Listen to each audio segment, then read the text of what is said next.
आपने दुआ में दुनिया में अच्छा होने को मांगा, रब्बना आतना फिद दुनिया हसना, और दुनिया के बाद आपने आखिरत में।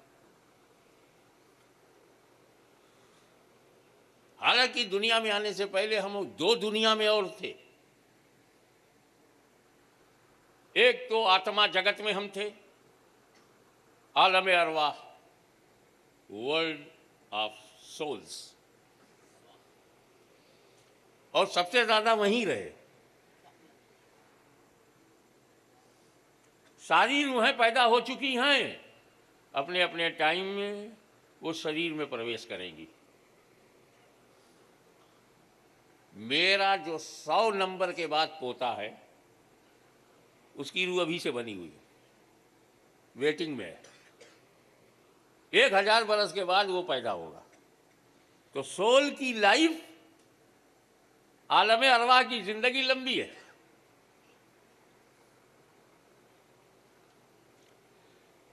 अब बताइए, आदम से लेके आज तक कितनी लंबी लाइफ है आलम अरवाह में जो है, अभी आए नहीं। वहां के लिए आपने नहीं कहा ये अल्लाह आलम अरवाह में मेरे को अच्छा रख। फिर आप दुनिया बदल जाती है और मां के पेट में आते हो। जब मां के पेट में आते हो तभी तुम दुआ नहीं करते कि रहमे मादर अच्छी हो। ये दुनिया अच्छी हो क्यों, आखिरत अच्छी हो क्यों, आलम अरवाह क्यों नहीं, और मां का पेट क्यों नहीं? कहा हाशिमी मियाँ, बचने की दुआ वहां करते हैं जहां खतरा हो।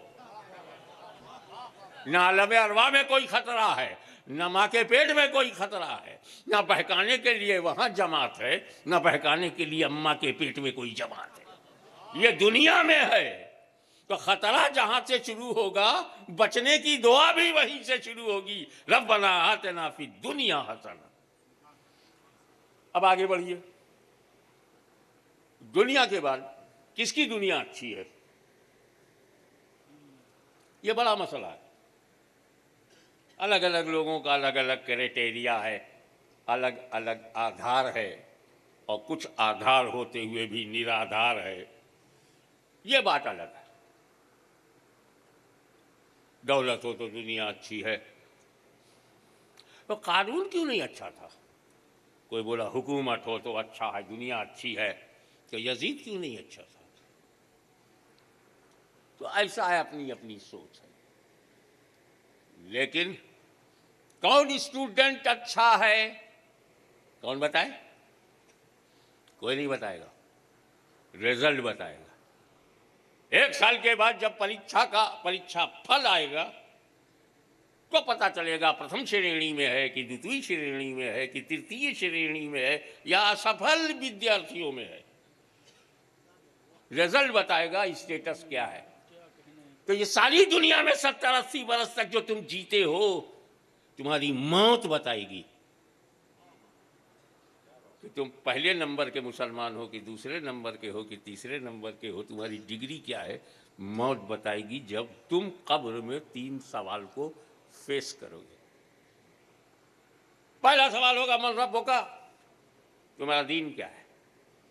दूसरा सवाल होगा मा दीनों का, मन रब्बो का तुम्हारा रब कौन है, मा दीनों का तुम्हारा दीन क्या है, और मा कुंता तक़ूलु फी हाज़ल रजुल, इस मर्द के बारे में तुम क्या कहा करते थे। ये 3 सवाल हो गए। आपको यह सुनकर के ताज्जुब नहीं हो रहा है कि फरिश्ता 3 सवाल कर रहा है, तो तरतीब क्या है? अल्लाह के बारे में सबसे पहले पूछ रहा है, दैट्स फाइन, अल्लाह सबसे बड़ा है, उसके बारे में पहले पूछो। फिर माँ दीनों का, फिर दीन के बारे में, और माँ कुंता तक़ूलु फी हाज़ल रजुल, और नबी के बारे में लास्ट में। अरे अल्लाह के बाद रसूल को पूछना, फिर दीन पूछना, ये अल्लाह के बाद दीन क्यों? क्या सुनो, अल्लाह के मानने वाले कई मजहब में हैं। मूसा के दीन में भी खुदा का मानना है, ईसा के दीन में भी खुदा को मानना है, दाऊद के दीन में भी खुदा को मानना, इब्राहिम के दीन में भी खुदा को मानना। अल्लाह के मानने वाले अनेक धर्म हैं। भाषा बदल जाए, अंग्रेजी में उसे गॉड कहें या हिंदी में उसे ईश्वर कहें या उर्दू में उसे खुदा कहें या अरबी में उसे अल्लाह कहें, तो खुदा के मानने वाले हर धर्म में हैं। ये जो तू खुदा को मानता है किस धर्म की बुनियाद पे मानता है? मन रब्बो का, उसने कहा रब्बी अल्लाह, मेरा रब अल्लाह है। तो कौन से धर्म की बुनियाद पे मानता है? तो धर्म पूछो मदीनों का। उसने जवाब दीन इस्लाम, मेरा दीन इस्लाम है। क्लियर हो गया कि ये यहूदी नहीं है, नसरानी नहीं है, मजूसी नहीं है, न बुद्धिस्ट है, न जैनिस्ट है, न हिंदू है, ये मुसलमान है। दीन इस्लाम, मेरा दीन इस्लाम। मगर फिर एक शक पैदा हो गया, इस्लाम में तो बहुत सारे फिरके हैं, किस समुदाय से तेरा ताल्लुक है? तो बता, मा कुंता तकुल, क्या कहा करता था, क्या कहा करते थे? इस्मत को तुम क्या कहा करते थे? मेरे महबूब को क्या कहा करते थे? मेरे रसूल को क्या कहा करते थे? तवज्जो चाहूंगा। दो इम्तिहान है इसमें। एक तो तुम्हारी पहचान पूछी जा रही है कि नबी को पहचानते हो कि नहीं, और दूसरी तुम्हारी आदत भी पूछी जा रही है कि क्या कहा करते थे। तो सुन्नी के लिए तो बहुत आसान है, हम या रसूल अल्लाह कहा करते थे, या नबी अल्लाह कहा करते थे, या हबीब अल्लाह कहा करते थे। जो इसे मना करते हैं वो बताएं क्या कहा करते थे। और जब ये तीनों सवाल का जवाब उसने सही सही दे दिया, तो वो फरिश्ता जो आया था एग्जामिनर बन के, परीक्षक बन के हमसे सवाल करने आया था, वो फिर हमसे कहता है नम का नौमतिल उरूस, सो जा जैसे दुल्हन सोती है। अबे नींद की मिसाल दुल्हन से? क्या कोई दुल्हन की नींद स्पेशल है? सो जा सोने वालों की तरह, सो जा गहराई से, सो जा सुकून से, सो जा चैन से। Sleep sleep beauty bright, dreaming in the Joy of night. नहीं बोला, सो जा दुल्हन की नींद की तरह। नम स्लीप कनौमतिल उरूस, दुल्हन की नींद की तरह। फरिश्ते ने कहा है, इसलिए गौर करो, मासूम का कौल है, गौर करो, सो जाओ। अब दुल्हन की नींद को तो मुझसे बेटर दुल्हन ही बताएगी। तो जब वो अपने मैके से विदा होकर के अपने पति के घर में सबसे पहले जाती है,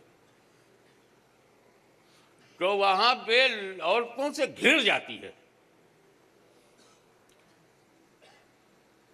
और बरादरी की औरतें जब चली जाती हैं तो घर की औरतों से घिर जाती है, भाभी से घिर जाती है, जेठानी से, देवरानी से, बहन से, घर वालों से घिर जाती है।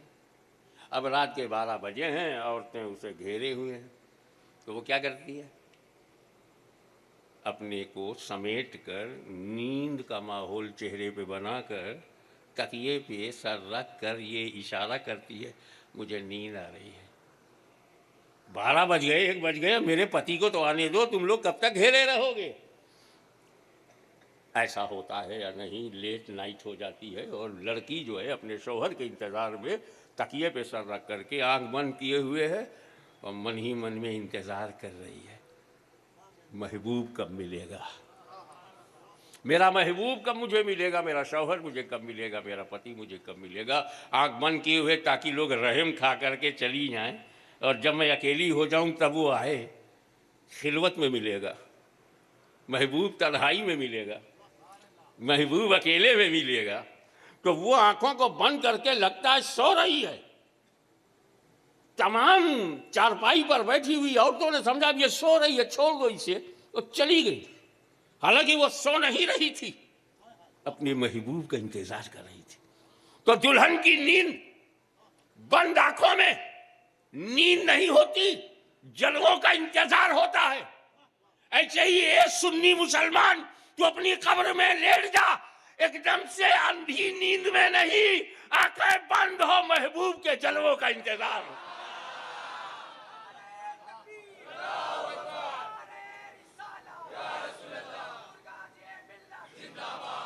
अहले सुन्नत व जमात ने उसी फरिश्ते के शब्दों को अपने पथ प्रदर्शन का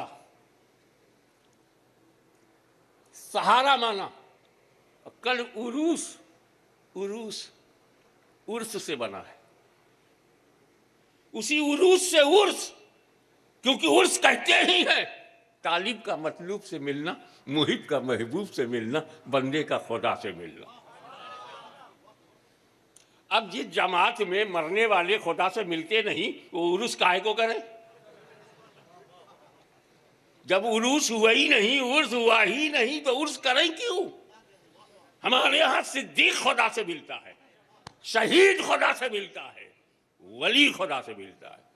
हम शहीदों का उर्स करते हैं, वलियों का उर्स करते हैं, सिद्दीकीन का उर्स करते हैं, क्योंकि जहां वसल है, विसाल है, मिलन है, वहीं मिलन का रंग है और वहीं सेलिब्रेशन है। तो आज हमारी मौजूदगी में